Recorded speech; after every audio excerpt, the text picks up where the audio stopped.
Hey there, looking for financing options for college or graduate school? Applying for a Chase student loan is one option to explore, though they are private loans, so it's important to understand the terms.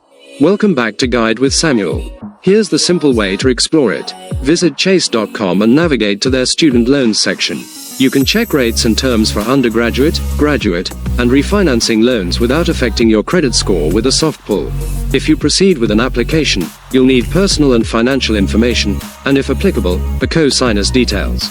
My crucial pro tip: exhaust federal student loan options first. Always fill out the FAFSA to see what federal grants, work-study, and loans you qualify for. Federal loans come with crucial benefits like income-driven repayment and forgiveness options that private loans like Chase's do not offer. That's how you make an informed, strategic decision about financing your education.